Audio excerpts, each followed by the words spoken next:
Siege him out. CJ.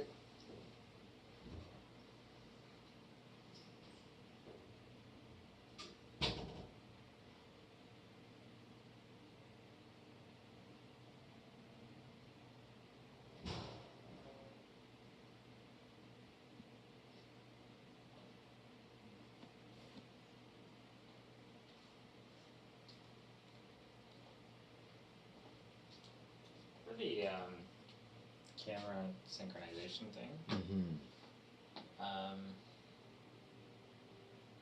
so do you know, so I guess one thing, it's to synchronize the D435 with the L5 one, now 2 L5s. Okay.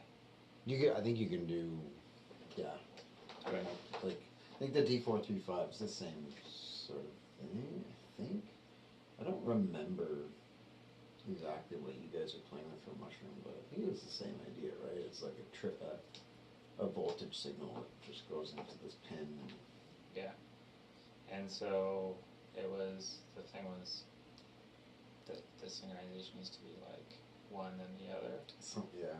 It's not entirely clear to me, and there's that example on Intel's forums or on their page or whatever, blog, where they use 8 of them, and yeah, like there's pairs of them that they don't care that are on the same time, so they do this like these two, then these two, then these two, then these two, and I also don't think it's meant to be like a video recording, so it was kind of like if someone goes in this thing, stand still, boom, boom, boom, boom, boom, and I remember there's some Arduino code or whatever, some pseudocode that like showed like a 0.16 second delay between different things, and then yeah, they showed how to build up the signal profile. So, but you know, I look at it like right now, the stuff I want to do with the regular camera, and then I also want to look at some data that we did already collect with the L515 and compare to see if it's clear that it's a good direction ahead to change to that at some point.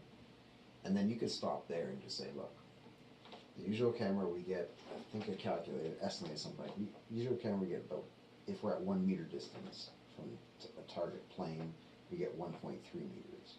The L515, you'd only get 1.15. Okay, boo-hoo. That's it. That's a constraint that you just deal with. Yeah, okay, if you can stack 2 and you can deal with the interference thing, awesome. But there's also some software. There's some little things have to be overcome on how you merge the data together. I think Dan and I figured out a really, like, I had an idea and Dan improved on it, and I think we're good there. But yeah, it has to be done. And an alternative entirely would be have one camera here, looking here, and another camera here, right, or like this. Because we already are imaging ahead of the robot anyways, and just using the odometry. So, yeah, could you just accommodate a little more distance that you're traveling?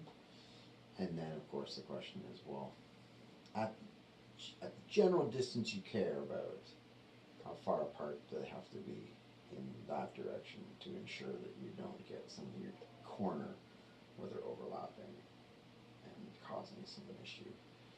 So, if there's a pretty clear pathway and it doesn't seem that crazy to link them up and synchronize them, awesome. But if it looks at all like it's not worth the effort compared to other stuff we want to do or something, whether it's OAFRI or agriculture or other projects, then it's not like a total loss. There's a lot there's a lot in between that we can do.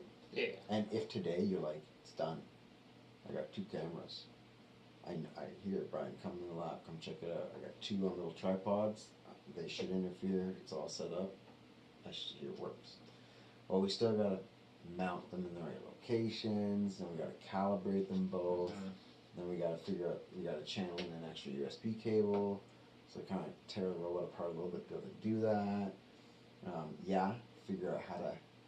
I think in the lab, you'd probably end up, there's an Arduino or something just sitting there exposed and wires going, so, okay, fine, I'm going to have to do that, put that in a box. Not like it's a big deal, it's just, if right now we knew it could work and we showed it could work, there's still a bunch of steps we have to take to actually get it on the robot, set up properly, calibrated, and then, yes, the vision code needs to be edited decently. Mm-hmm. So, because originally the way I thought of it was this. You can't just take two images and just put them together. Like, that just doesn't make sense. They're from different perspectives. Like, you could, if you had them straight at a wall and you position them correctly, you could do that. You just get them nicely, you just put the two pictures together. And even if they were not exactly perfectly aligned, if it's a wall you're looking at, you could find the right distortion in one image to merge and create a panorama type thing, the other one.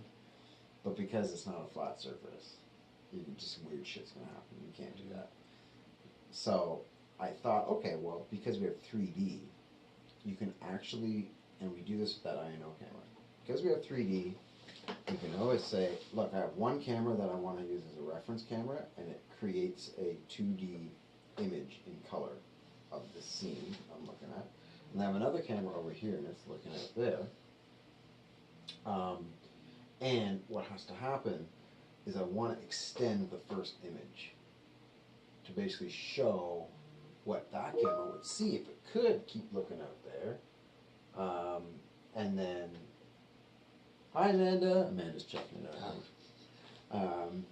And then, yeah, if you could extend that, awesome. But you can actually do that because you know the 3D locations. So you know the 3D locations in that zone from the other camera. You can actually say, well, from the first camera, what would be the direction to that pixel? And therefore, what pixel in that 2D image would you be filling in? And then you just go get the color information. You could do that. That's how that INO camera stitches everything together. You don't have 3D, you can't do that. But if you have 3D, you can do it. Mm-hmm. And you also have to make sure you properly calibrate it, whereas one camera is okay. But then Dan came in and was like, and by the way, the easy thing to do, though, is 2 point clouds. If you know where the two cameras are, well, it's stupid easy. You just stack them together. It's just a bunch of 3D points from one, a bunch of 3D points from another. If you have the reference frames correct, then done. So Dan was like, and by the way, I'm thinking, you need to do this in 2D so that you can pass that information to the detector and come up with here's a cube, here's a cube, here. It's kind of difficult to go and say, well, I got two images that have some overlap. There's a cucumber that's 2/3 of it's in one image, like the top 2/3 in one image, and the other bottom 2/3 are in the other image. Like, how do you